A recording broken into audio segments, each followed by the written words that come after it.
1 जून 1948 रोजी स्थापन झालेलं एस.टी. महामंडळ अनेक संकटांचा सामना करत आजही तग धरून आहे।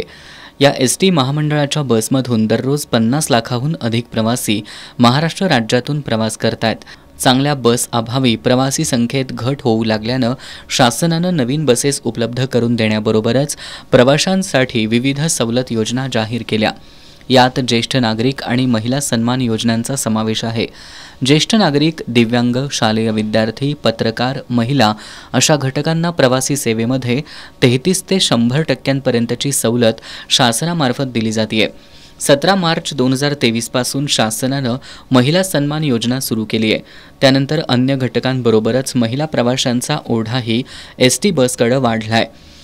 महिला सन्मान योजना सुरू होण्यापूर्वी कोल्हापूर विभागातून दररोज 1,80,000 प्रवासी एस.टी. बसमधून प्रवास करत होते। मात्र ही योजना लागू झाल्यापासून प्रवासी संख्येत दिवसाला 70 ते 80 हजारांनी वाढ झाली आहे। या वाढत्या प्रवाशांमुळे आता दररोज 2.5 लाखांहून अधिक प्रवासी एस.टी. बसमधून प्रवास करतायत।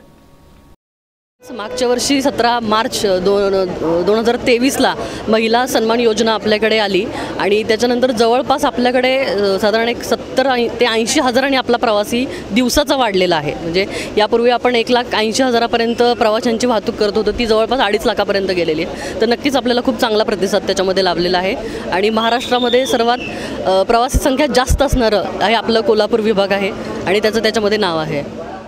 एस.टी. महामंडळाच्या कोल्हापूर विभागानं राज्यात प्रवाशांची वाहतूक करण्याचा उच्चांक गाठल्याचं विभाग नियंत्रक अनघा बारटक्के यांनी सांगितलं।